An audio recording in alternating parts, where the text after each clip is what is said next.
जय श्री राधे। हर साल ज्येष्ठ माह के कृष्ण पक्ष की प्रतिपदा तिथि को नारद जयंती मनाई जाती है। इस दिन ब्रह्म ऋषि नारद का जन्म हुआ था। नारद जी को प्रथम पत्रकार भी माना जाता है, क्योंकि यह तीनों लोकों में सूचना पहुंचाने का कार्य करते हैं।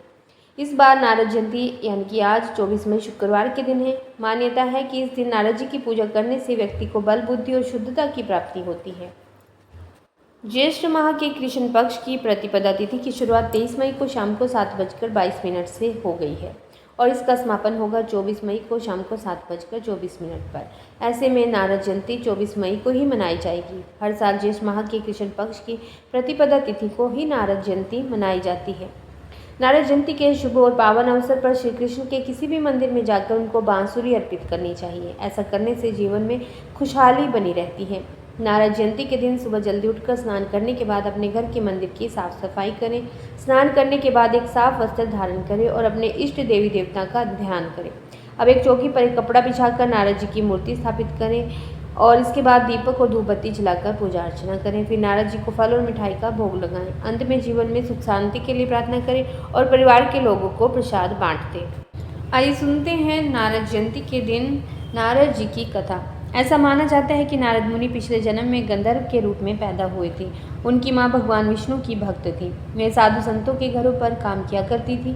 संतों ने अपनी सेवाओं और भक्ति के कारण नारद को उनके पिछले जीवन में आशीर्वाद दिया। समय के साथ वह भी भगवान विष्णु के भक्त बन गए। अपनी मां के निधन से व्यतीत होकर वे जंगल में ध्यान करने चले गए। उनकी तपस्या और भक्ति से भगवान विष्णु प्रसन्न हुए। वह नारद के सामने प्रकट हुए और उन्हें अपने वास्तविक आध्यात्मिक रूप के बारे में बताया। पिछले जीवन में अपनी मृत्यु के बाद नारद देवऋषि के वास्तविक दिव्य रूप में परिवर्तित हो गए। यही वजह है कि हिंदू लोग नारद जयंती मनाते हैं, क्योंकि वह उसी दिन अपने दिव्य रूप में परिवर्तित हुए थे।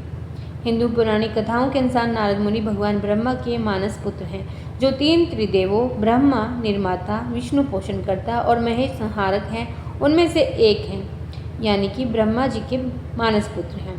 कई हिंदू नारद मुनि को महर्षि कश्यप के पुत्र के रूप में भी मानते हैं। साथ ही कई लोग यह भी मानते हैं कि संत त्यागराज और पुरंदर दास उनके अवतार थे।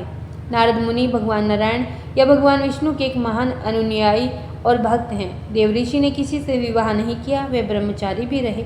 विष्णु पुराण और अन्य पुराणों में यह उल्लेख है कि नारद मुनि 3 लोकों स्वर्गलोक, पाताललोक और मृत्युलोक यानी कि पृथ्वी में घूम रहे हैं।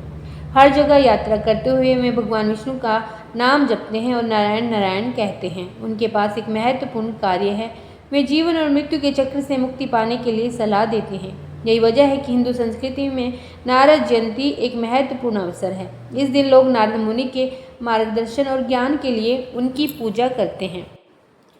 कैलेंडर के मतांतर से यह त्यौहार यानी कि नारद जयंती का त्यौहार 25 मई को भी मनाया जाने की संभावना है। नारद जी को देवी देवताओं का संदेशवाहक माना जाता है। वे वेद व्यास जी, महर्षि वाल्मीकि तथा सुखदेव जी के गुरु भी हैं। वे श्री नारायण के सच्चे सहायक हैं, क्योंकि वे हर समय नारायण नारायण मंत्र जप करते रहते हैं। अतः आज के दिन उनका पूजन करने से वे अपने दुखों को श्री हरि तक पहुंचाते हैं। इसी कारण इस दिन श्री विष्णु के साथ लक्ष्मी जी की पूजा करने का विशेष महत्व है। इस दिन आप इन मंत्रों द्वारा आप पूजा कर सकते हैं, श्री विष्णु जी और लक्ष्मी माता की भी, और साथ में नारद जी के भी। मंत्र है नारायण नारायण। दूसरा मंत्र है ओम नारदाय नमः। तीसरा मंत्र है ओम नमो भगवते वासुदेवाय। चौथा मंत्र है ओम विष्णु प्रियाय महालक्ष्मी नमः। हिंदू धर्म की मान्यता के अनुसार सृष्टि के रचयिता ब्रह्मा जी की गोद से नारद मुनि का जन्म हुआ था तथा ब्रह्म वैवर्त पुराण के अनुसार वे ब्रह्मा के कंठ से उत्पन्न हुए थे। अतः नारद जी को ब्रह्मा जी का ही मानस पुत्र माना जाता है। और दूसरी कथा के अनुसार एक दक्ष पुत्र को योग का उपदेश देकर संसार से विमुख करने पर दक्ष क्रुद्ध हो गए और उन्होंने नारद जी का विनाश कर दिया और उन्हें सब लोकों में घूमते रहने का श्राप भी दिया था। फिर ब्रह्मदेव के आग्रह पर दक्ष ने कहा कि मैं आपको एक कन्या दे रहा हूँ। उसका कश्यप से विवाह होने पर नारद पुनः जन्म लेंगे। कहते हैं कि भगवान विष्णु ने नारद को माया के विविध रूप समझाए थे।